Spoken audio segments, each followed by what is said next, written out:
Welcome back, Truth Seeker. Yesterday, June 26, 2019, was the first debate for the Democratic candidates to be the next presidential contender. And I want to show you all that stands out. The debate was in Miami, Florida, which has a Gematria value of 110, like the word president.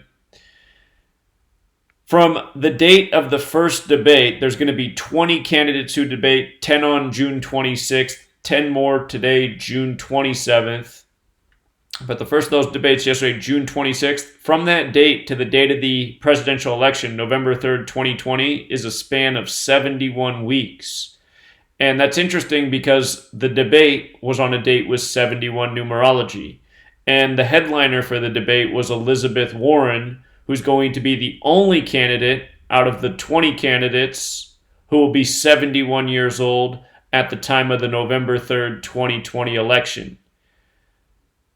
Keep in mind, with regards to 20 candidates debating and the 71 riddles, 71 is the 20th prime number. Again, prime numbers are numbers that can only be divided by one in themselves. So the only numbers that divide into 71 are 1 and 71. But Elizabeth Warren out of the 20 will be the only who is 71 years old at the time of the election. And if you've been following me since, 2016 or earlier, we did point out that after Trump was elected, it seemed that if he was to make it to another presidential election, he would likely face Elizabeth Warren because she's been made his rival since around that same time. And even at the time of the GOP debate in 2016, there was already the rivalry brewing between Elizabeth Warren and Donald Trump. So,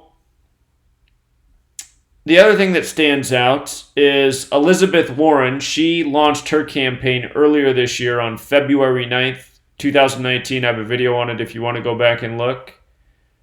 And what I pointed out is from her 69th birthday, she was 69 years old at the time. She just turned 70 this month, June 22nd. But from her birthday to the day she launched her presidential bid was 133 days later. President's 133, White House is 133, government's 133. She's from Oklahoma City, 133. So she launched at the most perfect time, and obviously not by accident. Everything in Washington, D.C. is done this way by this Kabbalistic code because all of these people are connected to Masonry, and Masonry is based in Kabbalah. So from February 9th to the day of this first debate was 137 days later. And remember, in Hebrew, Kabbalah equals 137. Government, White House, Washington, D.C., authority, they all sum to 137 as well. So it looks like these first debates are structured for Elizabeth Warren. And in light of this 71 thing, I'm starting to go back to my original assumption that it's going to come down to Warren versus Trump again. There's got to be a reason they had this first debate on a 71 date numerology, 71 weeks before the election. And don't forget, the Simpsons cartoon predicted Donald Trump would be president, and he'd be a one-term president, and he'd be followed by the first female president. We'll leave it there, Truth Seeker. Till next time.